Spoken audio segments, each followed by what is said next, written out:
So hey guys, it's Sheri Ann Richerson from exoticgardening.com, and I guess you guys can't hardly see me behind this bean pole.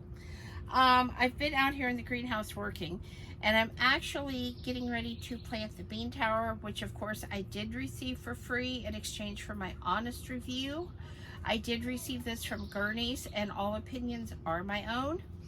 So the first thing that I want to do is decide where I'm going to plant things, and I've kind of drawn this out on paper. I'm going to put some bush beans. They will climb a little bit. I was looking for pole beans, but I couldn't find them. So I'm going to use some bush beans, a tricolor blend. I'm going to do some celery in between. I'm going to do some cucumbers, and I'm going to do something known as a rat's tail radish in between those. And so basically what I'm doing is companion planting, and we're going to see if these bush beans actually stay at the 20 inches it says they will, or if they're going to get a little bit taller. My bet is they're going to get a little bit taller, but we're going to see. So I'm going to actually plant sort of inside of this, and this is sort of to protect the plant itself a little bit. I'm just going to dig a small hole. Doesn't have to be real big. You typically want your seed buried 1 to 1.5 times the depth. These particular seeds say about 1 inch. So I'm going to put a handful out. I'm going to do 3 seeds in each hole, which is something that I normally don't do. And I'm going to leave the hole exposed for a minute, and you will see why. I'm going to put just a little bit of worm castings with this to give these a little bit of food. Like I said, about three per hole, and I want to get pretty close to the edge of this so that when they come up, they're going to climb. Because after all, that is the point of the bean tower, is to get them to climb and go up. Okay. 1, 2, 3 more. And I'm just going to keep going around the tower with the bean seed first. Just kind of making a little hole and planting the seeds.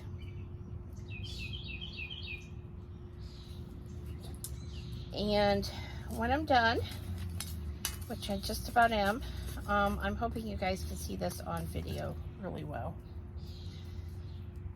Then I'm going to plant the cucumber seed.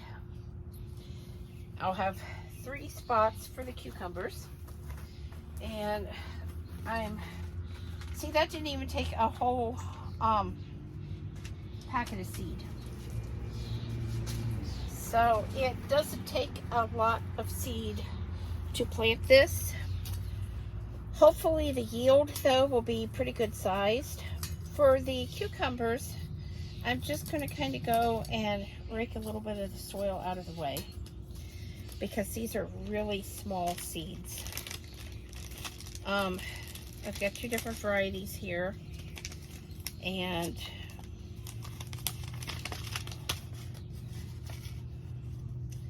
I want to put about 3 seeds in each hole of these as well.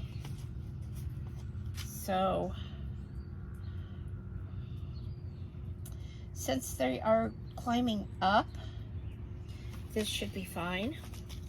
Cucumber seeds are very, very thin, by the way. I'm sure you've seen them when you've eaten a cucumber. And the seeds are really not much bigger than that. So, let me see how many of these I have. I may have to plant more of those others. Nope, I've got just enough, I think. Okay.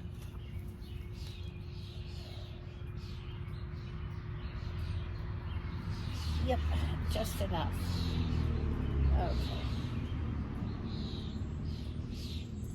Now, That's with the cucumbers and the bean seeds planted. So what I want to do is I'm going to use a little bit of this potting mix, just to very lightly cover these. And like I said, you don't want it more than 1.5 times the depth of the seed. So the reason I'm doing this is, one, so the planting holes kind of stand out to me when I'm in here watering, because this soil will be a completely different color. And two, just to give these a little boost of fertilizer. I know that I have a lot of organic matter in the ground here, but still, I feel like adding a little extra is a good thing. Okay. Now, I've got those planted, and really it shouldn't take too long for these to come up and start growing. The beans that I picked say 55 days to harvest, so that's not really that long when you think about it. Now, the next thing that I want to do is plant a little bit of celery in between the beans. And celery is super small as far as seeds, so I'm going to leave these, I'm going to sow these on the surface and just kind of let what happens happens. Okay, just going in between here and sprinkling these. We'll see what comes up.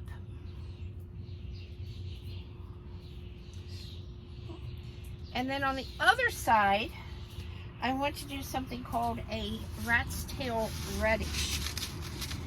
These don't actually produce radishes under the ground, to my knowledge, but instead they send up spikes that have these little seed pods on them that you can eat. And I discovered them quite by accident, because I'm always looking for things that are a little bit different, a little bit unusual.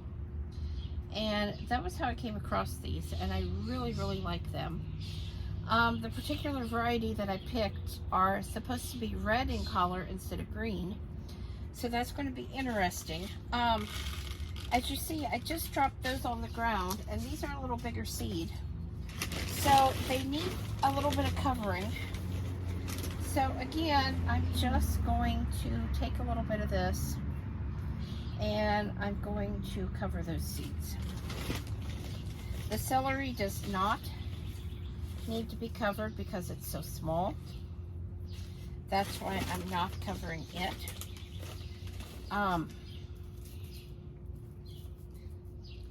The trick with it is just to make sure that it actually is making good contact with the ground. And so I'm pretty sure it is, but I can go in and kind of pat this around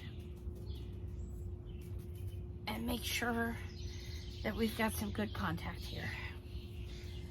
Okay, and that's it.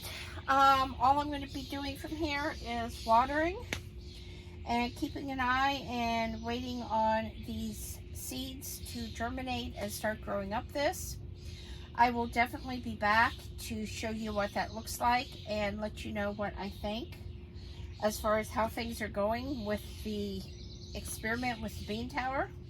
If you have questions, please leave those in the comments below and we will reply to those.